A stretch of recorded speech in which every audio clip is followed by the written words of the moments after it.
Charlottesville teen dedicates herself to combating racial discrimination.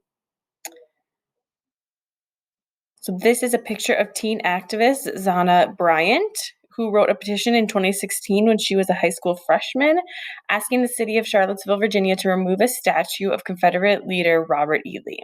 So what happened? On August 12th, 2017, there was a Unite the Right rally in Charlottesville, Virginia.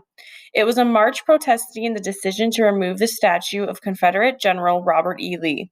Many of the marchers were white supremacists, driven by the hateful and wrong belief that white people are superior to others. Peaceful protesters marched against the white supremacists downtown, carrying signs that read Black Lives Matter and Love.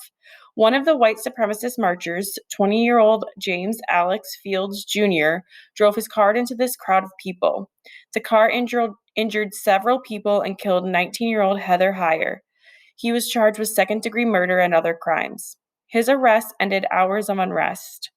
Hundreds of people fought, threw water bottles, and unleashed chemical sprays. Some people came ready for a fight. Videos that spread around the world on social media showed people beating each other. City's decision to remove statue. A year before these terrible events, Miss Bryant, then 15, had started an online petition to remove the statue of Lee from a park in downtown Charlottesville, Virginia. Bryant's petition collected hundreds of signatures. It helped bring about the city's decision to remove the statue. The petition wasn't Bryant's introduction to activism. When she was just 7, her grandmother took her to campaign for President Barack Obama. Petition kicks off series of events. Still, Bryant had no idea her petition would kick off a series of events that would lead to the deadly clash between white supremacists and counter-protesters. Nor did she realize what effect that one decision would have on her own life. Before the 12th, I didn't call myself an activist, she says. The work just felt so natural and necessary. Today, Bryant's a known figure both in her community and beyond. Vice News has published a story on her. CNN invited her to participate in a debate on gun control. She's received awards for her community and social justice work, which includes founding the Black Student Union at her own Charlottesville High School. She has just been appointed student representative on the local school board. My days are crazy, I'ma tell you, she says, reclaiming the story of Charlottesville. Rather than distracting Bryant, the attention has helped her find her focus. To her and to many other activists, what happened last summer is about far more than taking down a Confederate memorial or even condemning the violence that engulfed her hometown and shocked the nation. It's about reclaiming the story of the city and amplifying the voices of people in it who are least heard. Racial violence.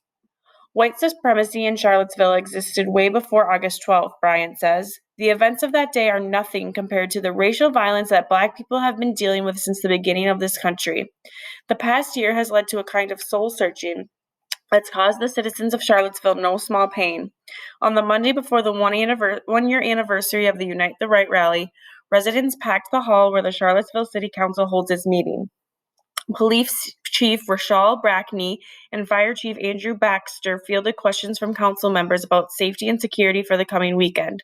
Suddenly, people who have never been to a city council meeting are showing up, says reporter Brian McKenzie. People have never felt that they had a voice or never even thought about having a voice, who thought, this is just my life, are going. Maybe it doesn't have to be this way. Getting message out to broader public. For Bryant, getting the message out to the broader public has become central to her work. Though she's still interested in organizing, she's more focused on bringing to light the long history of white supremacy and racism in the city.